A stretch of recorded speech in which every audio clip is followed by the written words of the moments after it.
Ana yang duluan mau tes DNA. Jadi kalau HP palsu ketahuan tuh kalau diperiksa.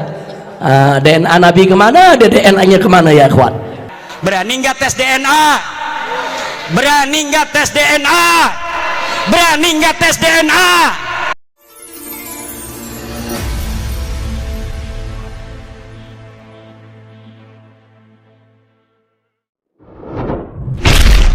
Tanggal 14 April 2003, Konsorsium Internasional mengumumkan penyelesaian proyek Genom Manusia, sebuah proyek raksasa yang berhasil memetakan sekitar 92% hingga 99% urutan genom manusia, bahkan 2 tahun lebih cepat dari jadwal semula. Momentum ini menjadi tonggak lahirnya genetika modern.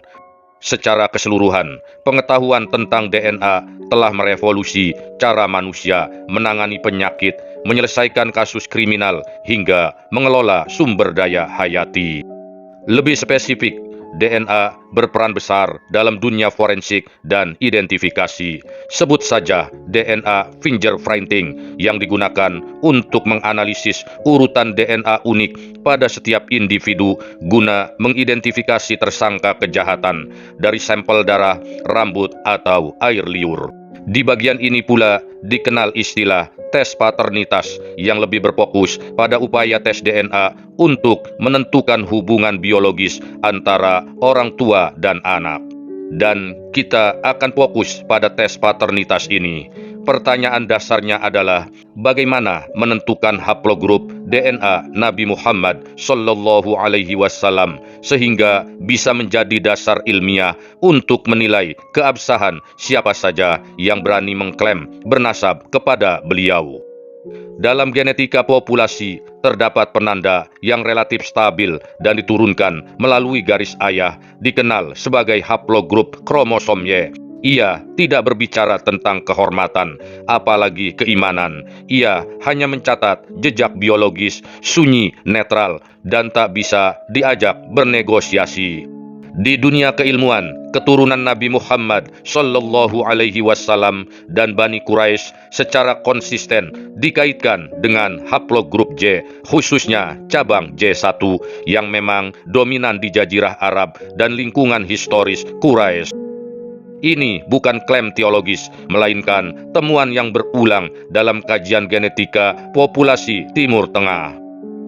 Lalu pertanyaannya, bagaimana tanda tangan DNA Rasulullah bisa diketahui? Apakah seperti yang pernah disinggung Rizik Syihab, diambil dari sampel rambut beliau, atau seperti kedunguan yang pernah diucapkan Bahar bin Smith dengan cara menggali makam Nabi dan mengambil bagian tubuhnya?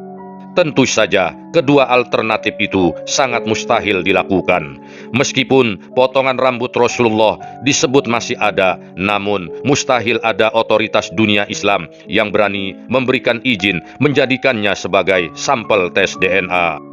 Bagaimana tanda tangan DNA Rasulullah bisa ditentukan sebagai berhaplogrup J1?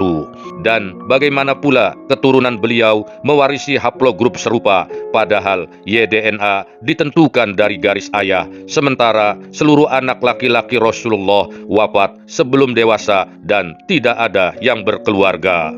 Bahkan kita semua juga tahu para pewaris nasab Rasulullah yang masih ada saat ini hanya berasal dari putri beliau Sayyidah Fatimatul Zahra melalui 2 putranya Hasan dan Husain. Penting dijelaskan, haplogrup adalah kelompok genetik besar yang terdiri dari individu-individu yang memiliki nenek moyang bersama, baik dari keturunan ayah atau YDNA maupun dari keturunan ibu atau mtDNA. Sementara YDNA haplogrup diturunkan dari ayah ke anak laki-laki sehingga bisa menelusuri garis paternal. Penanda ini digunakan untuk melacak nenek moyang ribuan tahun lalu, sekaligus untuk memahami pergerakan populasi manusia di berbagai belahan dunia. Karakteristiknya adalah YDNA tidak mengalami rekombinasi atau percampuran, sehingga mutasi yang diwariskan tetap unik dalam satu garis keturunan. Setiap haplogrup mewakili cabang pada pohon keluarga besar manusia dengan subkelompok atau subklad yang lebih kecil bercabang dari kelompok utama. Untuk mencari jawaban dari pertanyaan besar di atas, mari kita buka sebuah artikel di laman surat kabar Uni Emirat Arab, thenational.com.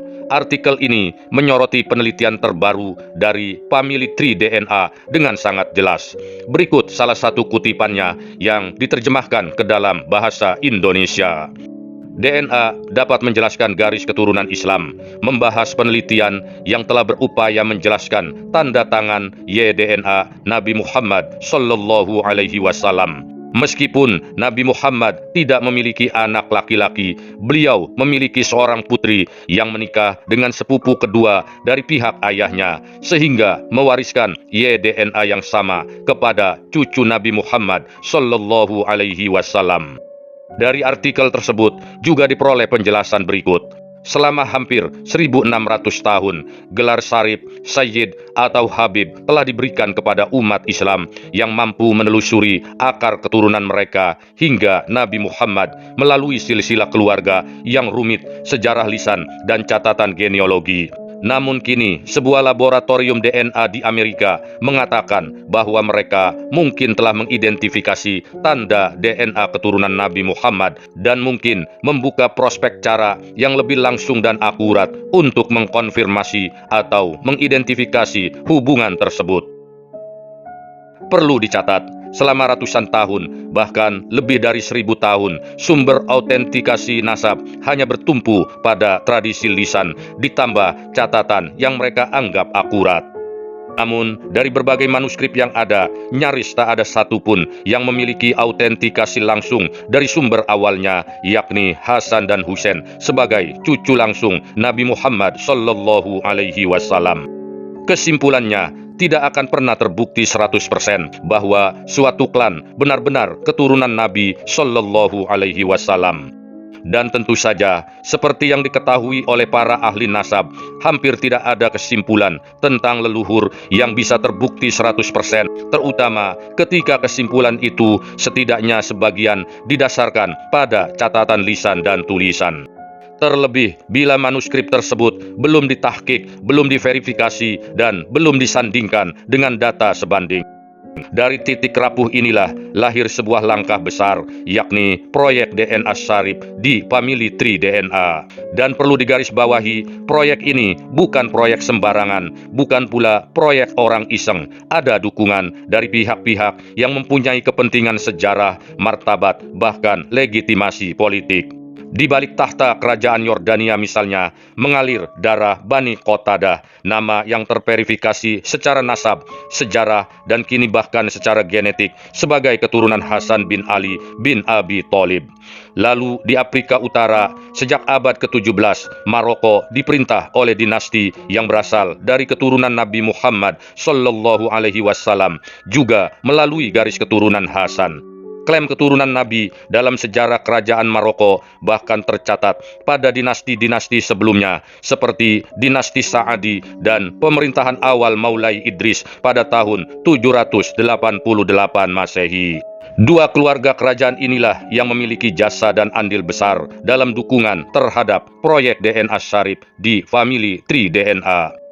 Proyek DNA Syarif di Family Tree DNA berisi informasi sebagaimana kutipan berikut. Kaum Syarif adalah orang-orang yang mengaku sebagai keturunan Nabi Muhammad Sallallahu Alaihi Wasallam melalui dua putra dari putri beliau, Fatimah, yaitu Hasan dan Husain.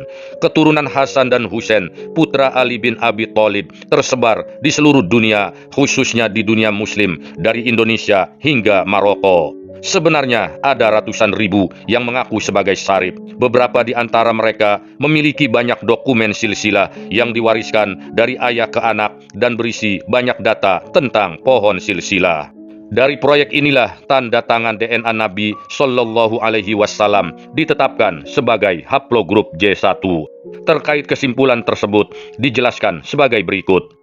Nabi Muhammad tidak memiliki putra yang masih hidup hingga dewasa, tetapi putrinya Fatimah menikah dengan sepupu kedua dari pihak ayahnya, Ali, dan memiliki dua cucu laki-laki, Hasan dan Husain. Keduanya memiliki garis keturunan laki-laki yang dapat ditelusuri karena Ali dan Nabi Muhammad memiliki kakek yang sama, DNA ayah mereka pasti identik. Dengan kata lain, kunci YDNA itu tidak dicari dari tubuh Nabi, melainkan dari jalur laki-laki keluarga dekat beliau yang masih satu garis leluhur.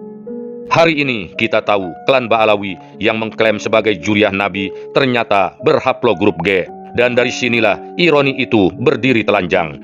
Sebelum terjadi kehebohan polemik nasab yang dipicu oleh hasil penelitian Kiai Haji Imaduddin Usman Al-Bantani, Rizik Syihab justru menegaskan pentingnya tes DNA untuk mengetahui mana Habib palsu dan mana Habib yang asli. Rizik Syihab secara tegas menyatakan bahwa tes DNA dapat dijadikan alat bantu ilmiah untuk memverifikasi garis keturunan Nabi, bahkan menyebut bahwa DNA rambut Nabi bisa menjadi bukti kesamaan unsur genetik. Namun belakangan ketika polemik nasab semakin memanas lewat menantunya, Rizik Syihab justru mengharamkan tes DNA. Ruang publik keagamaan akhirnya digunakan sebagai ajang penolakan terhadap tes DNA yang dikemas sebagai sikap ideologis. Tes DNA dituding sebagai produk barat yang dianggap mengancam tatanan nasab, seolah-olah ilmu pengetahuan memiliki kewarganegaraan dan kebenaran boleh ditentukan oleh asal-usul laboratorium. Padahal dalil penolakan semacam ini sejatinya hanya berhenti di mimbar dan tidak pernah benar-benar turun ke praktek hidup. Teknologi barat dipakai tanpa ragu, mobil, pesawat, ponsel pintar, hingga media sosial, bahkan untuk menyampaikan pelarangan tes DNA itu sendiri. Di titik inilah penolakan tampak selektif yang menguntungkan diterima, yang berpotensi membongkar kepalsuan klaim nasab ditolak dengan dalil haram. Pada akhirnya, tes DNA bukan ancaman bagi iman. Tes DNA hanya ancaman bagi kebohongan. Bagaimana menurut pendapat sahabat misteri realita?